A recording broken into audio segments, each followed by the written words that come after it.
நாங்கள் இந்த நாட்டினுடைய பொருளாதாரத்தை மேம்படுத்துகின்ற முக்கியமான அமைச்சுக்களில் இந்த அமைச்சு ஒன்றாகும். அந்த வகையில் நாங்கள் ஒரு நாட்டினுடைய பொருளாதாரத்தை மேம்படுத்த வேண்டுமாக இருந்தால் நிதி வளம், திட்டமிடல் மிகவும் முக்கியமானது. அந்த வகையில் பொருளாதார அபிவிருத்தி அமைச்சு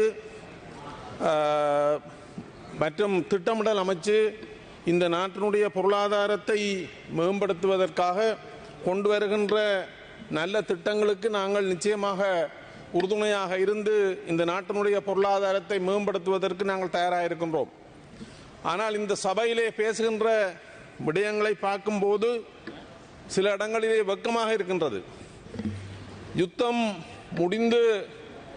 முடிந்ததும் நாங்கள் பயப்பீதியுடன் வாழ்ந்த காலம் ஒன்று இருக்கின்றது.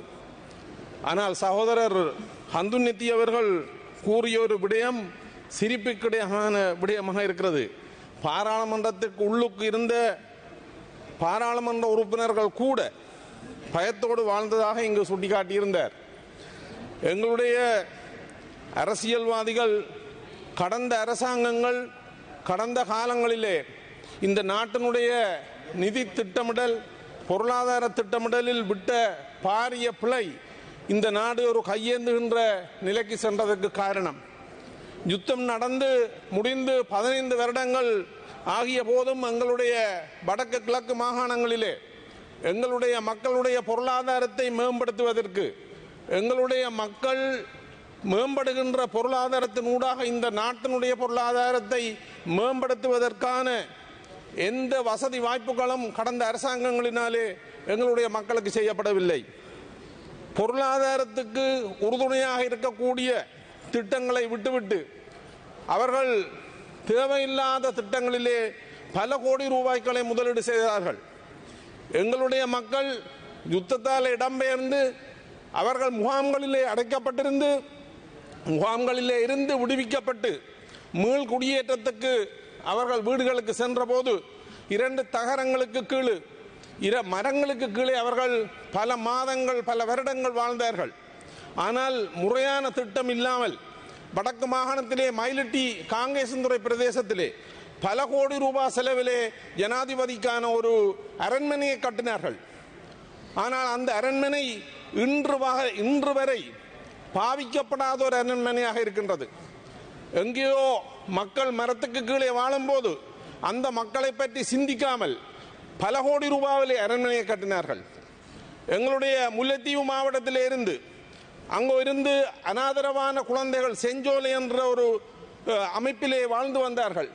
யுத்தத்திலே பாதிக்கப்பட்டு செஞ்சோலையிலே இருந்து கொண்டு வரப்பட்ட குழந்தைகள் வவுனியாவிலே 10க்கு 10 அடி சதுர அடி ரூமில் வச்சு அடைச்சு வைக்கப்பட்டிருந்த போது கூட அதை பற்றி கவலைப்படாதவர்கள் அங்கு மாளிகையை கட்டி இன்று வரை பாவிக்காமல் இருக்கின்றார்கள்.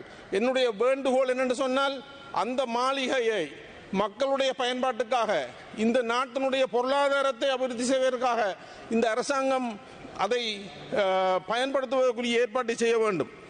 அதே போல எங்களுடைய மக்களுடைய பொருளாதாரத்தை நாங்கள் மேம்படுத்துவதாக இருந்தால் எங்களுடைய கிராமிய பொருளாதாரத்தை மேம்படுத்த வேண்டும். அந்த வகையில் எங்களுடைய வடக்கு கிழக்கு மாகாணங்களிலே குறிப்பாக எங்களுடைய மக்களுடைய பொருளாதாரத்தை மேம்படுத்துவதற்கு அவர்கள் உற்பத்தியாளர்களாக மாற வேண்டும். அவர்கள் உற்பத்தியாளர்களாக மாறுவதாக இருந்தால் எங்களுடைய பிரதேசத்திலே இருக்கின்ற சிறுநீர்ப்பாசன குளங்கள் பல தடவை மீண்டும் அதை நான் சொல்லுகின்றேன், உற்பத்தியை பெருக்கக்கூடிய வகையிலே எங்களுடைய பிரதேசத்தில் உள்ள சிறுநீர்ப்பாசன குளங்கள் புனரமைக்கப்பட வேண்டும்.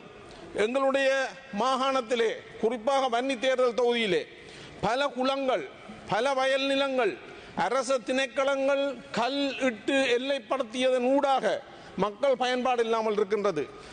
இதுக்கு சம்பந்தப்பட்ட அமைச்சரவர்கள் நேரடியாக தலையிட்டு இந்த குளங்களையும் வயல் நிலங்களையும் விவசாய காணிகளையும் மக்கள் பயன்பாட்டிற்கு ஏற்ற வகையிலே மிகவும் விரைவாக அந்த இடங்களை நீங்கள் மக்களுக்கு கையளிக்க வேண்டும்.